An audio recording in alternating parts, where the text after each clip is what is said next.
Friends, എല്ലാവർക്കും ഗീതാ ഗോവിന്ദം പുത്തൻ promo വിശേഷങ്ങളിലേക്ക് സ്വാഗതം. ഇന്നത്തെ ആ ഒരു പ്രൊമോയില് നമ്മളൊക്കെ ഞെട്ടിക്കുന്ന ആ ഒരു രംഗങ്ങൾ തന്നെയായിട്ട് കാണുവാൻ സാധിക്കും. ആദ്യം തന്നെ നമ്മുടെ ഗോവിന്ദ് അടിമുടി മാറിയിരിക്കുകയാണ്. നമ്മുടെ രാധികാമ്മ അടപടലം വിശ്വസിച്ചിരുന്ന ഗോവിന്ദ് ഇപ്പോൾ രാധികാമ്മയ്ക്ക് നേരെ ചോദ്യം ചെയ്യാൻ തുടങ്ങിയിരിക്കുന്നു. അതെ, വരുണിന്റെ കാരണത്തിട്ടടിക്കുന്നുണ്ട്. ശേഷം നമ്മുടെ രാധികാമ്മയോട് പറയുന്നുണ്ട്, വേറെ ഈ ഒരു വയസ്സാങ്കാലത്ത് വേറെല്ലായിടത്തും രാമനാമവും ജപിച്ചിരിക്കേണ്ട സമയത്ത് ഞാനിവിടെ കൊണ്ടുവന്ന ആൾക്കാരെ അഭിമാനിക്കാൻ ശ്രമിച്ചാൽ ഇനി ഞാൻ വെറുതെ കൈയും കെട്ടി നോക്കിയിരിക്കില്ല എന്നൊക്കെ പറഞ്ഞ് ഭയങ്കരമായിട്ടൊക്കെ കത്തിക്കയറുന്നു കേട്ടോ. നമ്മുടെ രഞ്ജുവിനെ അപമാനിച്ചതാണ് നമ്മുടെ ഗോവിന്ദ് ചോദ്യം ചെയ്തത് കേട്ടോ.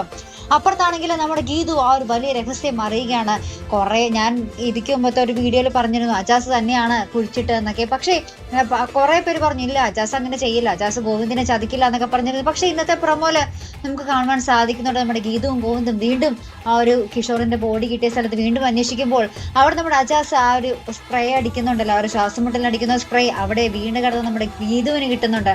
അപ്പൊ നമ്മുടെ ഗീതുവിന് മനസ്സിലായി അജാസ് തങ്ങളോട് പറഞ്ഞത് മൊത്തം കള്ളമാണ്, അജാസ് ആണ് ഏറ്റവും വലിയ ചതിയൻ എന്ന് നമ്മുടെ ഗീതു മനസ്സിലാക്കുന്ന ഒരു നിമിഷങ്ങൾ തന്നെയായിരുന്നു കേട്ടോ നമ്മുടെ പ്രൊമോയിൽ കാണുവാൻ സാധിച്ചത്. ഇനി അത് അജാസ് തന്നെയാണ്, ഇനി അജാസിനെ കുറിക്കാൻ നമ്മുടെ രാധികാമ്മ മനഃപൂർവ്വം കൊണ്ടുവന്ന് ഇട്ടതാണോ എന്ന് നമുക്ക് അറിയില്ല കേട്ടോ. എന്തായാലും നമുക്ക് നോക്കിക്കാണാം. എന്തായാലും നിലവില് നമ്മുടെ അജാസ് തന്നെയാട്ടോ വില്ലൻ. അപ്പൊ എന്തായാലും കാത്തിരുന്ന് തന്നെ കാണാം. അപ്പൊ ഇതുപോലെ പ്രൊമോ റിവ്യൂസിനും എപ്പിസോഡ് റിവ്യൂസിനും ഒക്കെ നിങ്ങൾ മറക്കാതെ ചാനൽ സബ്സ്ക്രൈബ് ചെയ്യുക. അടുത്തൊരു വീഡിയോ വരുന്നത് വരയ്ക്കും ഗുഡ് ബൈ.